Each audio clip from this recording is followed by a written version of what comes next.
SPN9 news और आपके साथ मैं हूं फिजा काज़मी। पश्चिम बंगाल विधानसभा चुनाव की 4 चरण की वोटिंग हो चुकी है और 5वें चरण के लिए 17 अप्रैल को मतदान है। एक तरफ से बंगाल में लगभग आधे चुनाव खत्म हो गए हैं और राज्य में चुनावी अभियान समाप्त होने में महज एक पखवाड़ा बचा है। ऐसे में बीजेपी ने बंगाल के चुनावी जंग को फतह करने के लिए अपनी पूरी ताकत झोंक दी है, जबकि कांग्रेस के बड़े नेता मैदान से गायब हैं। वहीं असम, केरल, तमिलनाडु और पुडुचेरी के चुनाव समाप्त होने के एक सप्ताह बाद भी कांग्रेस के स्टार प्रचारक यानी राहुल गांधी और प्रियंका गांधी ने बंगाल में कदम तक नहीं रखा है। ऐसे में अब भी गांधी परिवार चुनावी प्रचार में नहीं उतरता है तो कांग्रेस की रणनीति पर सवाल खड़ा होना लाजमी है। तो क्या है राहुल गांधी या कांग्रेस का बंगाल को लेकर प्लान, इस रिपोर्ट में देखिए।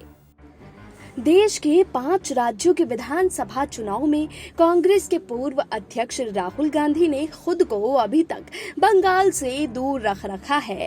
राहुल गांधी ने चुनावी अभियान में ज्यादातर वक्त दक्षिण भारत के राज्य केरल, तमिलनाडु और पुडुचेरी में गुजारा है। इसके अलावा करीब आधा दर्जन रैलियां असम में की थी। ऐसे ही कांग्रेस महासचिव प्रियंका गांधी वाड्रा ने अपना पूरा फोकस असम के चुनाव प्रचार में लगा रखा था और आखिर में केरल में उतरकर प्रचार करती भी प्रियंका गांधी नजर आई हैं।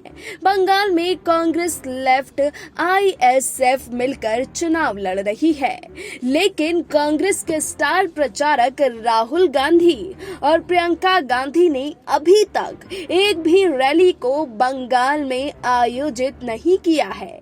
इतना ही नहीं, कांग्रेस के बड़े नेता भी बंगाल से खुद को दूर ही रख रहे हैं।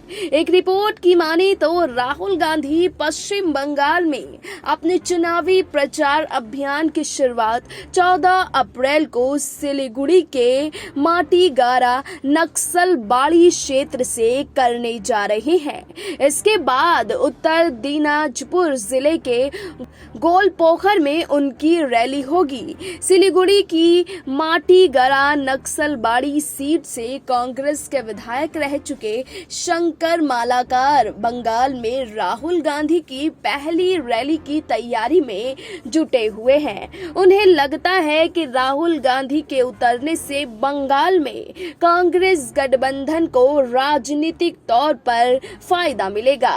मालाकार ने कहा है कि अभी तक राहुल गांधी असम और केरल के चुनाव प्रचार करने में व्यस्त थे, लेकिन हमें खुशी है कि राहुल अब बंगाल आ रहे हैं। कांग्रेस के लिए आने वाले चरण के चुनाव काफी ज्यादा अहमियत रखते हैं। हालांकि एक अहम सवाल ये भी है कि कांग्रेस बंगाल में 92 सीटों पर विधानसभा चुनाव लड़ रही है। ऐसे में राहुल गांधी आधे चुनाव खत्म होने के बाद बंगाल के रण में उतरकर कांग्रेस की नैया पार लगा पाएंगे या नहीं, क्योंकि इस बार जिस तरह से ममता और बीजेपी के बीच कांटे की टक्कर है, कांग्रेस और लेफ्ट इस लड़ाई में कहीं नजर नहीं आ रही है। ऐसे में राहुल कांग्रेस की नैया कैसे पार लगाएंगे? दरअसल बंगाल में मालदा और मुर्शिदाबाद जिलों में अगले कुछ चरणों में चुनाव होने हैं, जहां मुस्लिम मतदाता काफी अहम भूमिका में हैं और कांग्रेस नेता अधीर रंजन चौधरी का यहां खासा प्रभाव है।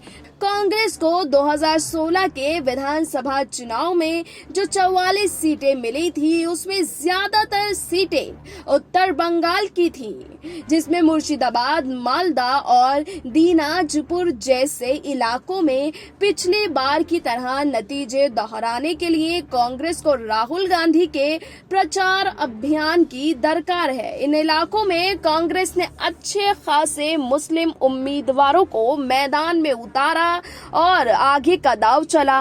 बंगाल की कांग्रेस इकाई की ओर से राहुल गांधी की टीम को राज्य में कम से कम आधा दर्जन रैलियां करने का प्लान भेजा गया है। कांग्रेस के पूर्व अध्यक्ष राहुल गांधी के पश्चिम बंगाल में अभी तक चुनाव प्रचार में नहीं उतरने की कई अहम वजहें मानी जा रही हैं।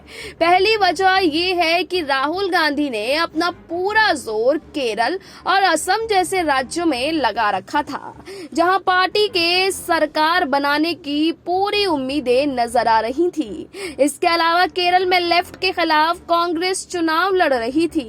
राहुल गांधी ने लेफ्ट की अगुवाई वाले एलडीएफ के खिलाफ आक्रामक रुख अपना रखा था और कांग्रेस के नेतृत्व वाले यूडीएफ के लिए वोट मांग रहे थे। दूसरी सबसे बड़ी वजह यह है कि राहुल गांधी बंगाल में बीजेपी से लड़ रही ममता बनर्जी के खिलाफ प्रचार कर उनको कमजोर करने के आरोप को लेकर केंद्रीय राजनीति में सहयोगी दलों की नाराजगी मोल नहीं लेना चाहते थे, क्योंकि Sapa, RJD, JMM, Shivsena, NCP जैसे तमाम दल ममता बनर्जी का खुलकर समर्थन कर चुके हैं। इतना ही नहीं, सपा नेता जया बच्चन और आरजेडी नेता तेजस्वी यादव तो ममता के पक्ष में प्रचार भी कर चुके हैं। वहीं ममता बनर्जी खुद कांग्रेस अध्यक्ष सोनिया गांधी समेत तमाम विपक्षी नेताओं को पत्र लिखकर बीजेपी के खिलाफ एकजुट होने की अपील कर चुकी हैं।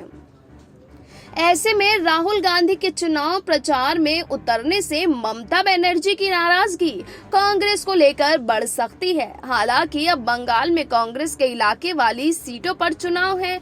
ऐसे में राहुल गांधी नहीं उतरते तो उन पर सवाल खड़े होने लाजमी थे।